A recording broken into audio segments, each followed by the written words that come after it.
तोहार दीदी लोग बैठल बा, माई बैठल बड़ी, भाई भैया लोग बा लोग बिंदास गाओ, आशीर्वाद ला सबके। और मैं चाहूंगा कि जो तुम्हारा गाना हिट हुआ था बचपन में, कौन सा सुर है?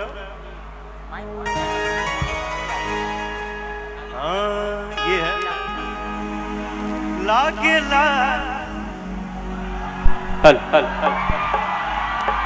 लागेला निकला गेला निकला गेला। बहुत हिट हुआ था इसका गाना जब ये 6 साल की थी। मैं चाहूंगा कि यही भजन आप अपने परिवार को सुनाइए। बहुत धन्यवाद सर, बहुत और हेलो हेलो हेलो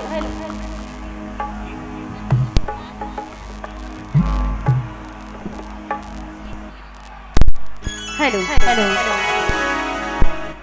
लागे लागे लागे लागे ये भजन के और 4 चांद ला गई सर के आवाज से। और सबसे पहले ये जो उपस्थित जितना भी हमारे भैया बहन चाची माई लोग उपस्थित बस सबके प्रणाम करत नहीं। एगो जोरदार ताली बजा के हमरा के आशीर्वाद दे दीजिए। और जौन गाना सर कहानी है कि लागेला निक लागेला जो आपका हिट हुआ था वो सुना तो जरूर मैं वही सुनाऊंगी। लागेला निक लागेला निक लागेला लागेला निक लागेला निक लागेला। हरी मैया के बिंदिया लीलार बड़ी निक लागेला, मैया के बिंदिया लीलार बड़ी निक लागेला। लागेला निक लागेला निक लागेला, लागेला निक लागेला निक लागेला। मैया के बिंदिया लीलार बड़ी निक लागेला, मैया के बड़ी निक लागेला।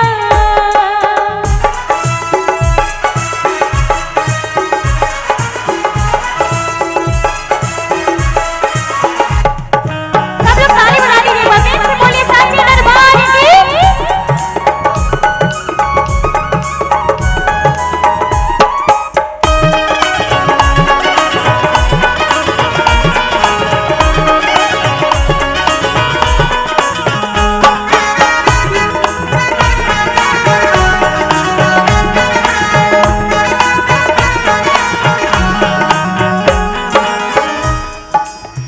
नाक में नथुनिया काने शोभेला कोंडलवा,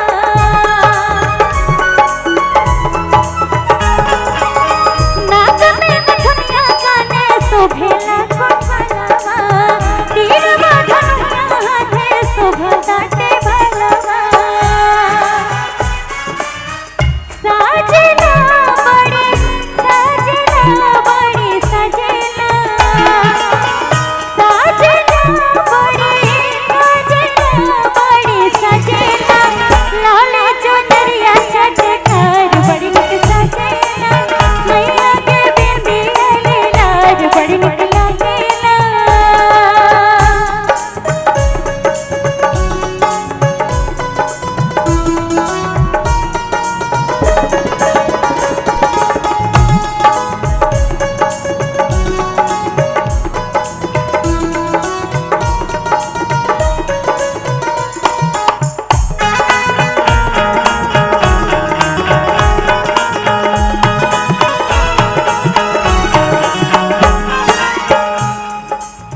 चमकेला चंदा जैसन चेहरा नूरानी,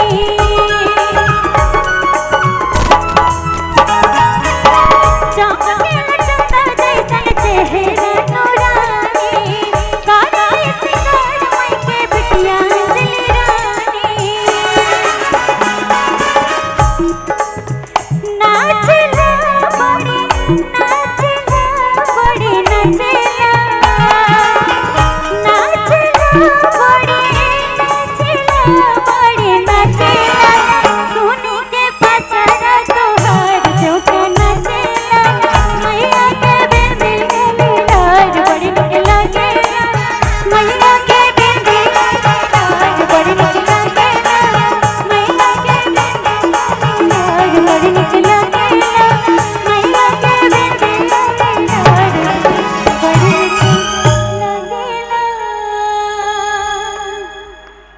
सच में बहुत खुशनसीब बानी हम कि अब तक सुना तनी वो बैठ गई। बहुत बहुत बड़ा बात वहाँ करी। बहुत बहुत धन्यवाद।